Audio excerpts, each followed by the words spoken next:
Bom dia, irmãos, graça e paz, amém? Vamos abrir nossas Bíblias, Atos 14. Atos 14. Estamos estudando a epístola, a carta, o livro de Atos, escrito por Lucas.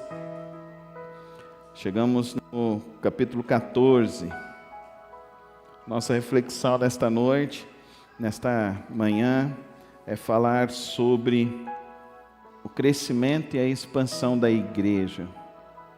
Quais são os ingredientes para que a igreja cresça e se desenvolva? Vamos ler a palavra do Senhor? Em Icônio, Paulo e Barnabé, como de costume, foram à sinagoga judaica. Ali falaram de tal modo que veio a crer grande multidão de judeus e gentios. Mas os judeus que se tinham recusado a crer incitaram os gentios e irritaram-lhes os ânimos contra os irmãos. Paulo e Barnabé passaram bastante tempo ali, falando corajosamente do Senhor, que confirmava a mensagem de sua graça, realizando sinais e maravilhas pelas mãos deles. O povo da cidade ficou dividido. Alguns estavam a favor dos judeus, outros a favor dos apóstolos. Formou-se uma conspiração de gentios e judeus com os seus líderes para maltratá-los e apedrejá-los. Quando eles souberam disso, fugiram para as cidades licaônicas de Listra e Derbe e seus arredores, onde continuaram a pregar as boas novas. Em Listra havia um homem paralítico dos pés, aleijado desde o nascimento, que vivia ali sentado e nunca tinha andado. Ele ouvira falar Paulo. Quando Paulo olhou diretamente para ele e viu que o homem tinha fé para ser curado, disse em alta voz: "Levante-se, fique em pé." Com isso, o homem deu um salto e começou a andar. Ao ver o que Paulo fizera, a multidão começou a gritar em língua licaônica: "Os deuses desceram até nós em forma humana." A Barnabé chamavam de Zeus e a Paulo Hermes, porque era ele quem trazia a palavra.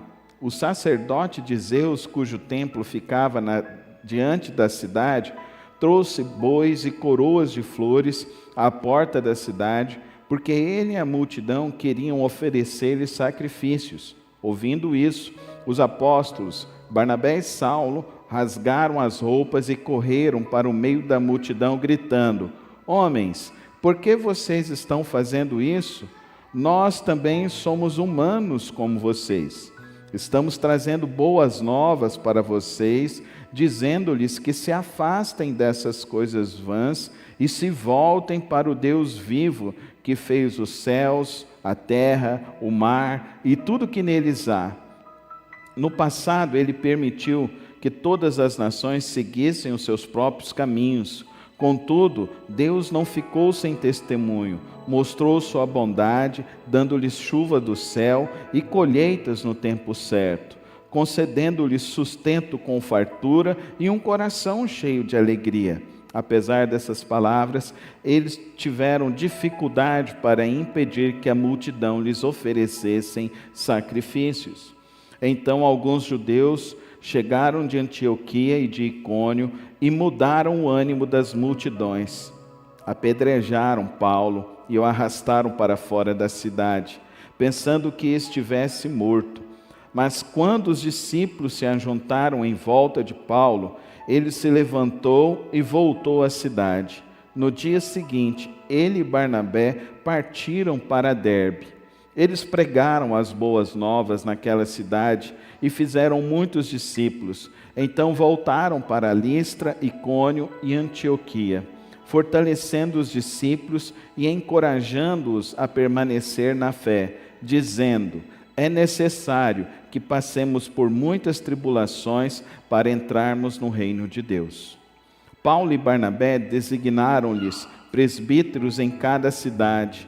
Tendo orado e jejuado, eles o encomendaram ao Senhor, em quem haviam confiado. Passando pela Pisídia, chegaram a Panfilha e, tendo pregado a palavra em Perge, desceram para Atália. De Atália navegaram de volta a Antioquia, onde tinham sido recomendados à graça de Deus para a missão que agora havia completado. Chegando ali, reuniram a igreja e relataram tudo o que Deus tinha feito por meio deles e como abrira a porta da fé aos gentios, e ficaram ali muito tempo com os discípulos.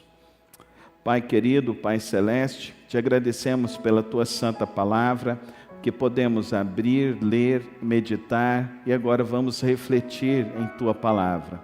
Obrigado, ó Deus, pelos teus servos do passado que registraram esses episódios tão incríveis e que podemos hoje, ó Deus, tão distantes, ouvir e compreender, ó Deus, como o Senhor guiou e orientou a tua igreja. Que nesta hora, ó Deus, teu Santo Espírito venha também orientar nossas vidas, nossas mentes, nossos corações, a compreender o propósito, a compreender a missão, a compreender a tua vontade. Dá-me a tua graça, ó Deus, para falar somente dos teus desígnios, em nome de Jesus. Amém e amém. Nós estamos em Atos capítulo 14, ao final da primeira viagem missionária do apóstolo Paulo, conjunto a Barnabé, e daqui eles vão voltar para Antioquia, e semana que vem nós vamos ver um episódio muito interessante ali em Antioquia. E aqui é importante nós ressaltarmos que eles estão no meio da viagem. Já houve um problema, que eles saíram, e agora chegando em Icônio e Derbe, eles novamente vão enfrentar problemas. Mas nós vemos também que ao enfrentar problemas, eles enfrentam e veem maravilhas de Deus acontecendo através da pregação do Evangelho. E é importante você destacar aí no capítulo 14, o versículo 22. É necessário que passemos por muitas tribulações para entrarmos no reino de Deus. A gente pode falar junto esse versículo? É necessário que passemos por muitas tribulações para entrarmos no reino de Deus. A gente pode falar novamente com mais fé agora, irmãos? É necessário que passemos por muitas tribulações para entrarmos no reino de Deus. Que incrível. Que incrível esse versículo. Quando alguém vier te falar que crente não sofre, dê esse versículo para ele, tá bom? Crente sofre trabalhando na obra e crente sofre não trabalhando na obra. Quem não trabalha na obra sofre ainda mais. Porque sofre aqui e vai sofrer depois. A gente sofre trabalhando na obra. E a gente sofre oposição. O primeiro sofrimento que nós vamos ver aqui, em ele saindo pregar ali em Icônio, é a oposição. Eles estão pregando, está todo mundo reunido, está todo mundo gostando, mas chega um e envenena o grupo. Tome muito cuidado com que as pessoas as quais você ouve. A palavra de Deus fala muito sobre o que deve sair do nosso lábio. A nossa palavra é para edificar, é para fortalecer o irmão. Então nós precisamos refletir muito sobre isso. Igreja é uma organização, é um corpo vivo, é um organismo. Agora, se você polui a igreja com... você ficou sabendo? Toma cuidado com gente que fala isso. Você ficou sabendo. Isso é uma expressão muito perigosa no meio da igreja. Porque você pode envenenar pessoas. Quantos ministérios, quantas igrejas foram desfeitas por conta de você ficou sabendo? Se é pecado, irmão, ore. Se é problema, vá lá e converse com a pessoa que você tem o problema. E aqui nós vemos então um grupo de pessoas envenenando a igreja. E foi tão forte esse grupo, verso 5, formou-se uma conspiração entre gentios e judeus com seus líderes para maltratá-los e apedrejá-los. Eles queriam matar Paulo e Barnabé. A igreja vai avançar, amém, irmãos? Mas vai ter problema. E o problema pode vir de pessoas que estão no meio da igreja. Porque tem pessoas que não têm maturidade espiritual. Tem pessoas que não estão convertidas, não se converteram totalmente a Deus. Converteu o corpo, vai para a igreja, mas não converteu a mente, o coração, a língua principalmente. Como tem crente que, infelizmente, a língua não converteu. E às vezes olha para pequenas situações, mas olha ali, e fica inventando problema, e aí causa distúrbios no meio da igreja. Aí, todos aqui eu acho que concordam que a igreja precisa crescer, amém? A igreja precisa crescer.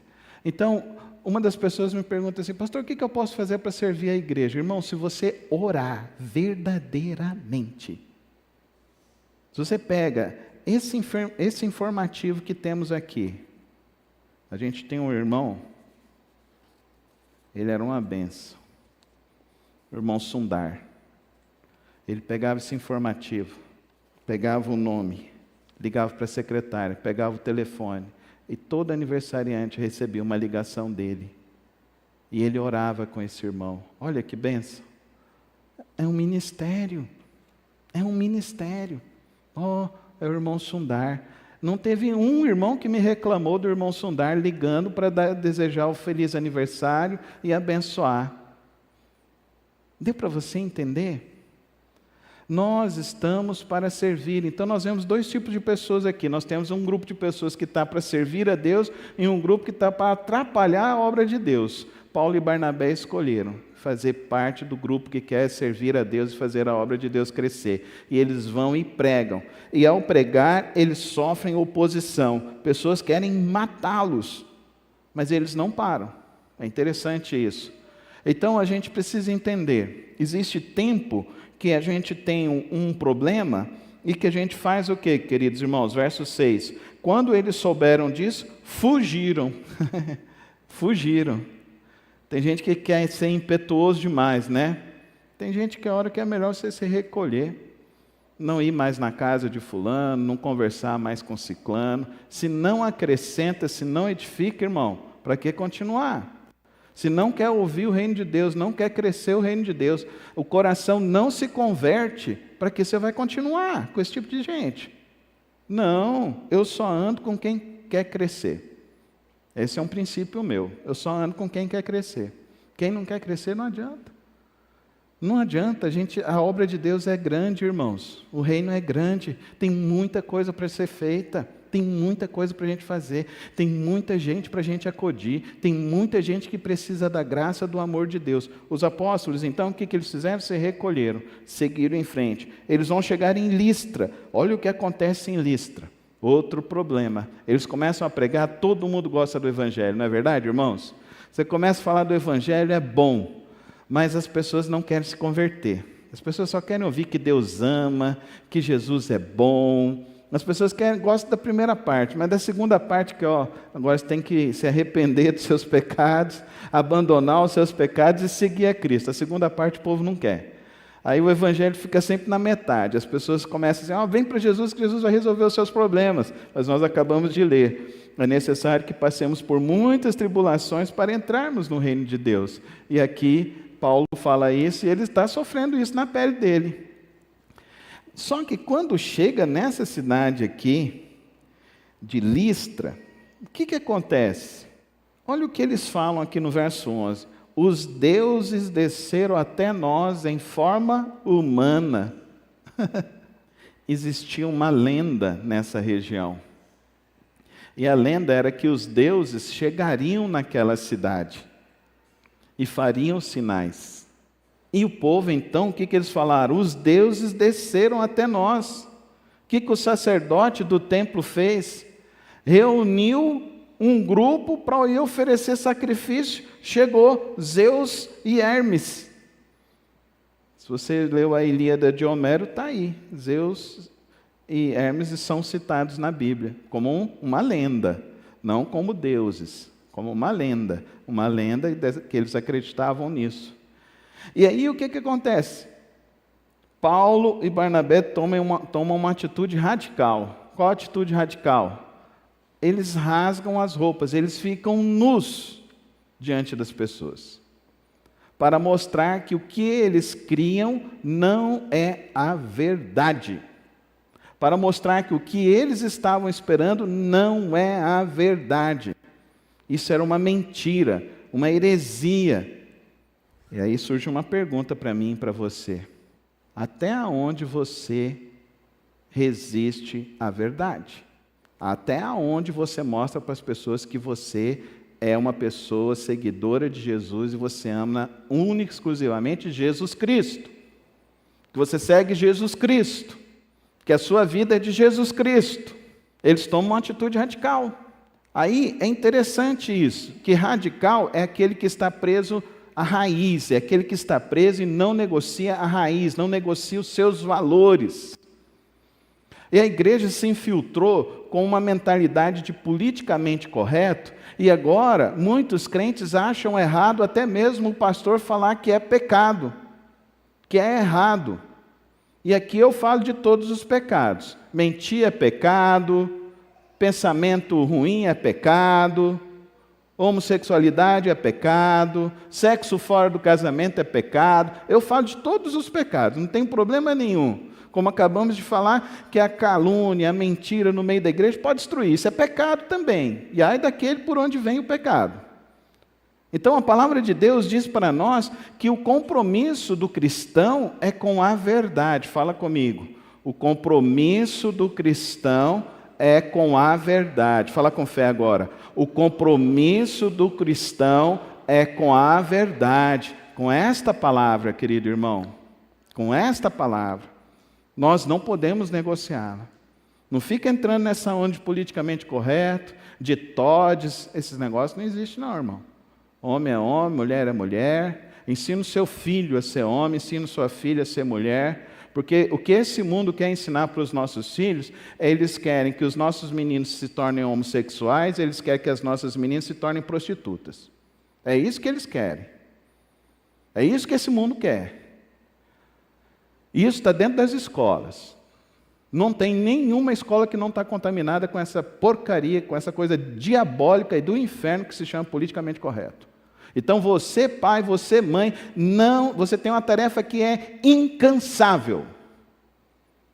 Incansável. Você tem uma tarefa radical, que é ensinar a verdade para o seu filho e ensinar a verdade para a sua filha.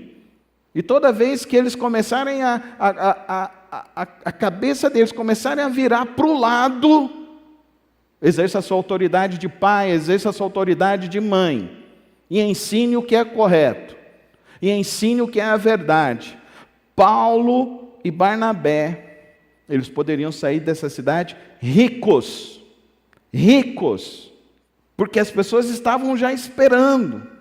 Então eles poderiam sair de lá trilhardários, mas o dinheiro não comprou eles, a fama não comprou eles, o sucesso não comprou eles, porque o compromisso deles era com Jesus, era com a verdade do Evangelho.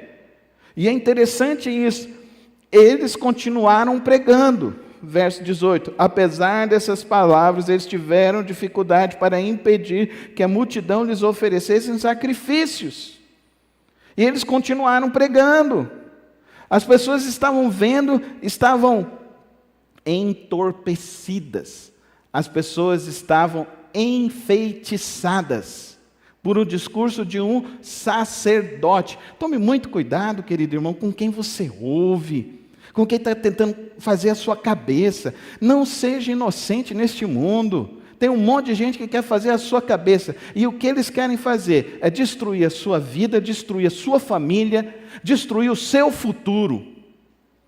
Então, por isso que nós cristãos precisamos ter claramente os nossos valores, os nossos princípios, que são claros, estão aqui na palavra de Deus. Nós temos um Deus poderoso que reina sobre este universo.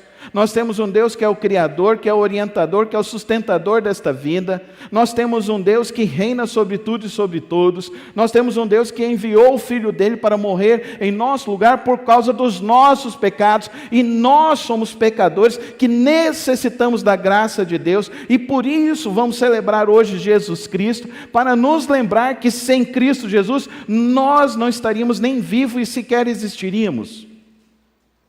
Por isso que o nosso compromisso é radical. Por isso que o compromisso de Paulo e Barnabé é radical.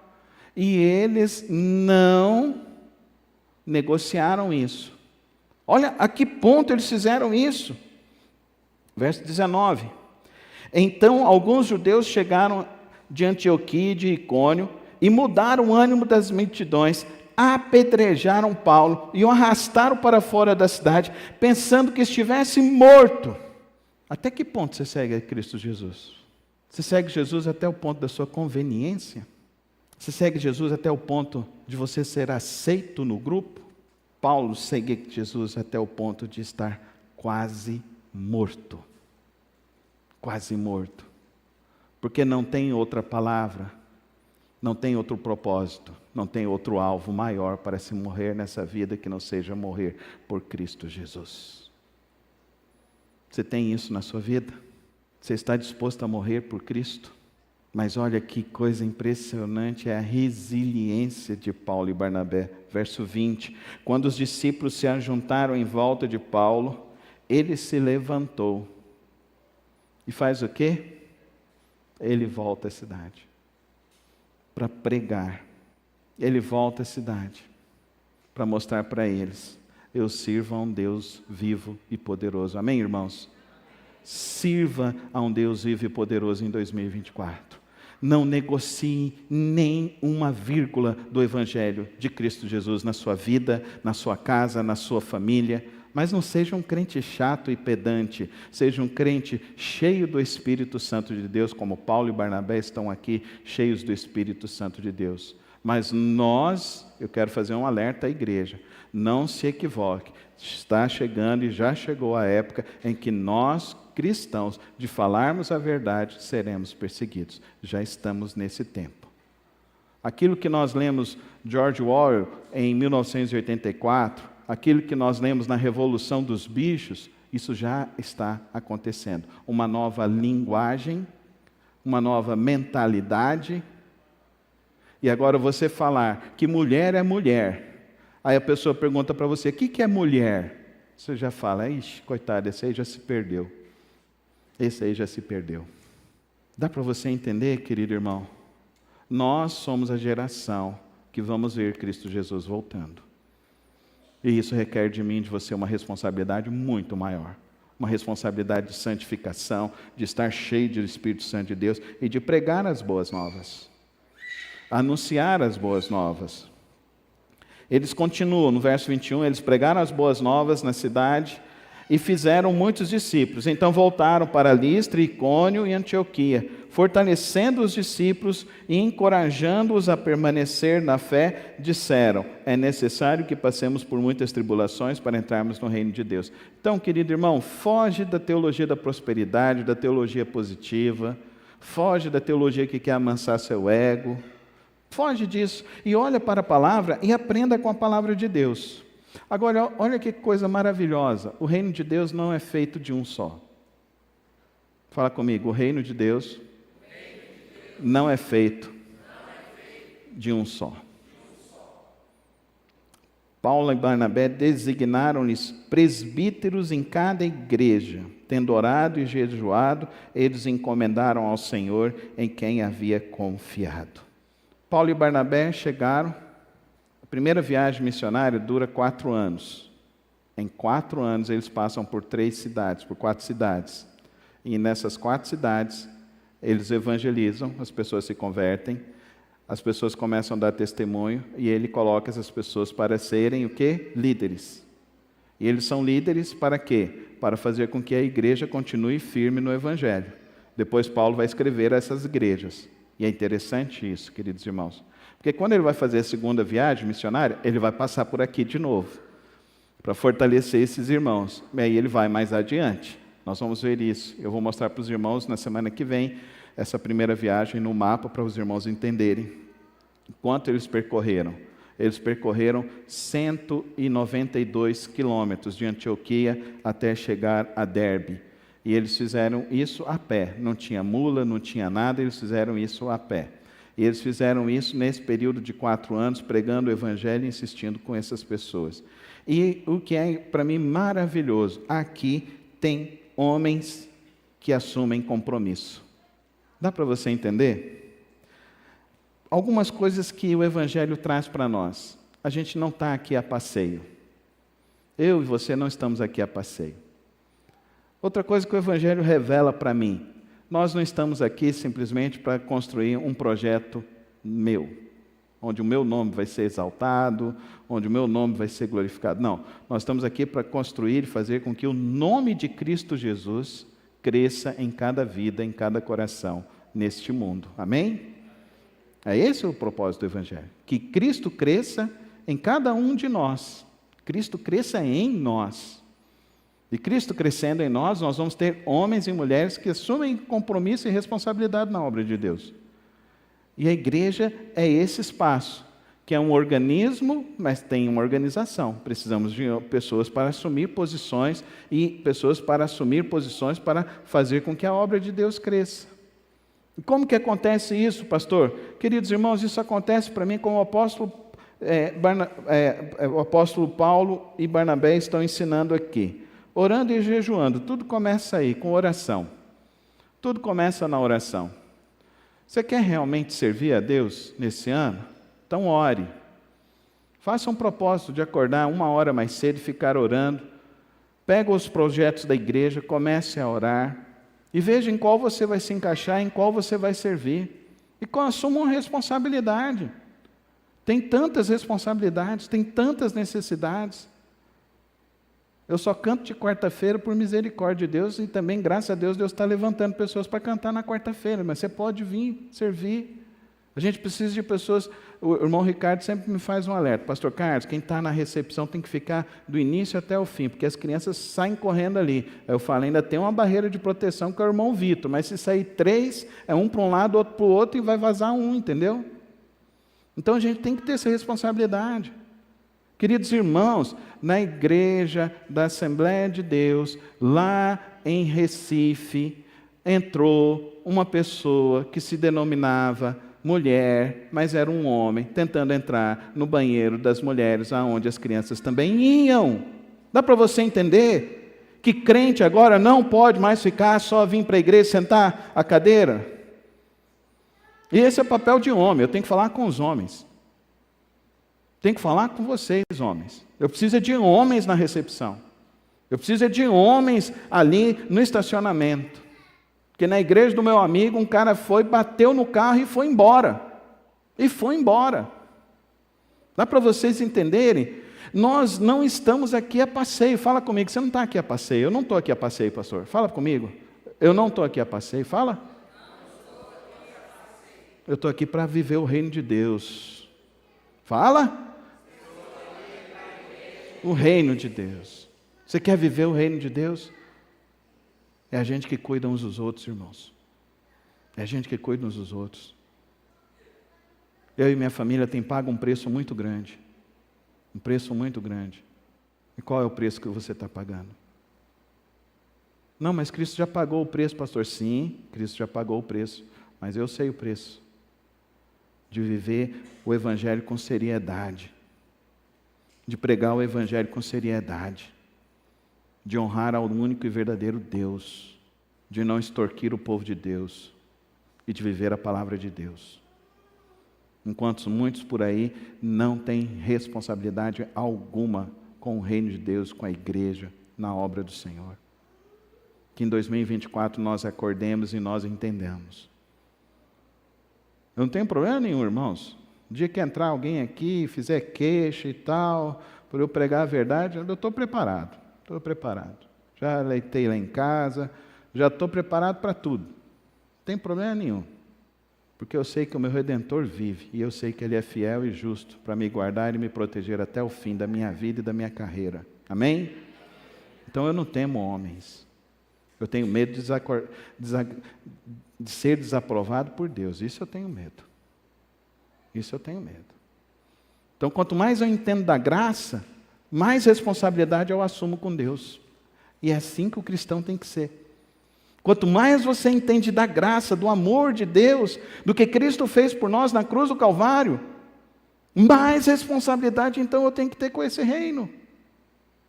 Eu tenho que me sentir mais desafiado a viver com santidade, a honrar minha palavra, a viver esse Evangelho, a proclamar este Evangelho, a ajudar o meu próximo. a ser um marido exemplar no meu lar, a ser um bom marido para minha esposa, um bom pai para as minhas filhas, um bom pastor para esta igreja, um bom servo de Deus, para que todas as pessoas vejam que ali vai um homem de Deus. É esse que tem que ser o nosso alvo, e não é diferente para mim nem para você.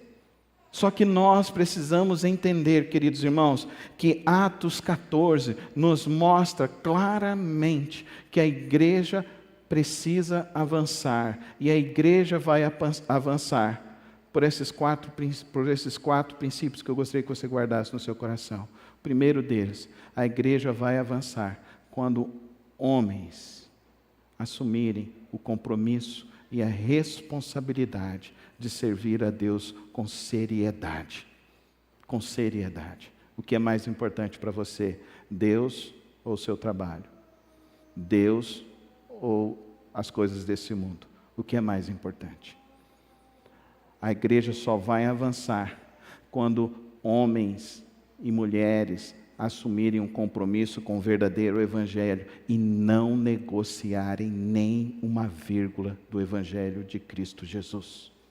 A igreja só vai avançar quando homens e mulheres, de fato, tiverem e implantarem todo o seu vigor, toda a sua força na obra do reino de Deus.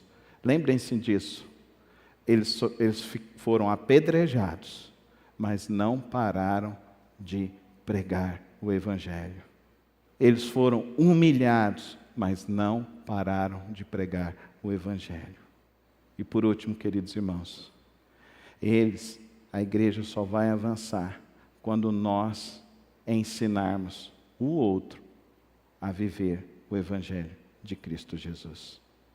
Sem discipulado, a igreja não avança. Sem você assumir o compromisso com o próximo, a igreja não avança. Você está disposto a ver a igreja avançar? Então lembre-se desses 4 princípios. A igreja só vai avançar quando verdadeiros homens assumirem um compromisso com esse evangelho. Quando eu falo homens, é homens e mulheres, viu, irmãos? A igreja só vai avançar quando nós não negociarmos nenhuma vírgula do evangelho. A igreja só vai avançar quando nós ficarmos incansáveis na proclamação do evangelho. A igreja só vai avançar quando eu e você discipularmos e falarmos para as pessoas: segue com Cristo. Ainda que você passe por tribulação, é breve, momentânea e passageira. Você com Jesus vai mais longe do que você sem Jesus. Você não chega na esquina. Você com Jesus, você vai para a eternidade. Você sem Jesus, sua vida acaba. Você com Jesus, o seu legado vai ser para a 1ª, 2ª, 3ª, 4ª, 5ª geração. Você sem Jesus, nem a 1ª geração se lembrará de você. Sabe o que é capaz de acontecer? Você sem Jesus? Você morre, igual eu já vi várias vezes, e no velório, os filhos ficam brigando com o espólio, com a herança. Essa vida não vale a pena. Para mim, a vida que vale a pena é Jesus. Faz seu compromisso com Ele hoje. Feche seus olhos e assume seu compromisso com Ele. Pai querido, nesta manhã somos impactados, ó Deus, por este relato tão minucioso, tão profundo da vida de Paulo e Barnabé, onde vemos, ó Deus, estes teus servos trabalhando no teu reino, na tua obra, apegados, ó Deus, pelas verdades eternas, comprometidos, não, ó Deus, com bem-estar, mas comprometidos com a tua palavra, com o teu evangelho, comprometidos com a missão. Renovados, ó Deus, por uma força espiritual tão profunda, que fez, ó Deus, com que esses homens, mesmo apedrejados, se levantassem com todo vigor, não desistindo da obra, mas pregando e anunciando a tua palavra, apesar das oposições. Somos tão impactados, ó Deus, a ver Paulo e Barnabé, que eles passaram esta palavra a outras pessoas. E nós vemos assim o agir do Teu Espírito Santo, despertando e aflorando outros corações. Que assim ocorra, ó Deus, em nossas vidas. Que este ano, ó Deus, seja o ano dessa verdadeira multiplicação do Teu Espírito Santo, desse verdadeiro discipulado, desse verdadeiro ato, ó Deus, generoso de levar e conduzir vidas a conhecer mais e mais do Teu Evangelho, da Tua causa. Que ninguém saia daqui hoje, Senhor, sem ter esse verdadeiro compromisso com o Senhor. Que o Teu Espírito Santo desperte cada vida a esse compromisso verdadeiro contigo. E ó Pai, vem abençoar, vem nos renovar com toda a Tua graça e todo o Teu amor, em nome de Jesus. Amém e amém.